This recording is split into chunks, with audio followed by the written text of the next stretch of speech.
I am one of 16 million women who has had an abortion since 1973, writes Nancy Jo Mann in the foreword to the 1987 book Aborted Women, Silent No More. Today, millions more women have joined her in seeking abortions. I exercised my right to choose, and I became a victim of this Pandora's box, Mann continues. It was a pretty tempting treasure. It promised to solve all of my problems and restore full control over my life. But instead, this right, this gift, was filled with sufferings and regret which I could never have anticipated or imagined.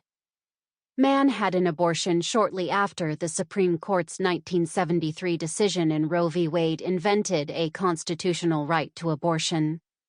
For nearly a decade thereafter, she suffered from physical side effects and severe psychological pain. By 1981, she had found peace despite her deep regret, and in 1982, she founded Women Exploited by Abortion, which ministers to women who suffer after undergoing an abortion. Mann is one of millions of American women who have had an abortion, and she's one of countless women who suffered physically as a result of that decision and struggled with debilitating regret and shame. She, like most of those other women, was promised liberty, control, and security if she chose abortion, the best solution to a difficult situation. But rather than finding freedom or peace, she paid a steep price. Feminists market abortion as a boon to women. In reality, it has harmed not only the unborn child, but also the pregnant woman herself. In the process, it has corrupted our culture, making it a less hospitable place for both mothers and children. A mother's womb should be the safest place in the world, a sanctuary where the unborn child can grow and develop for 9 months before emerging into the community of his or her family. Abortion injects violence into that sacred relationship. It tells women that, at least in some cases, her child is her enemy.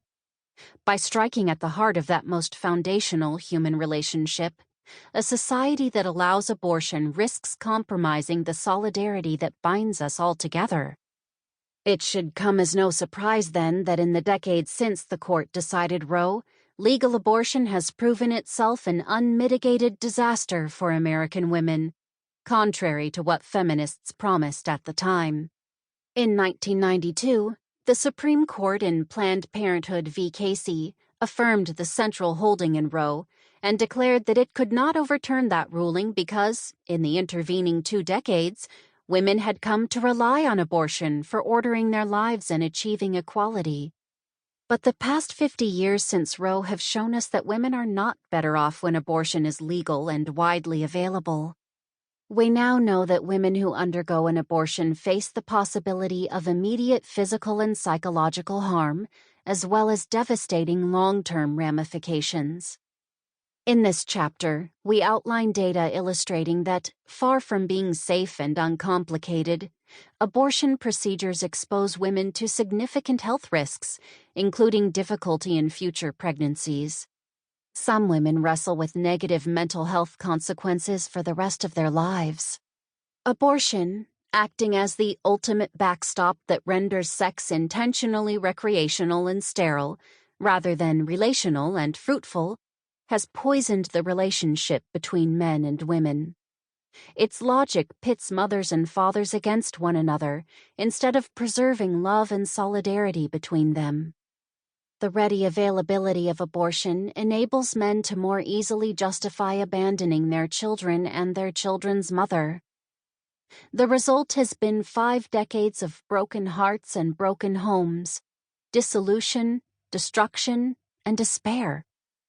Rather than climbing the social ladder and witnessing the gains promised by pro-abortion women's rights activists, women are more embittered than they were decades ago,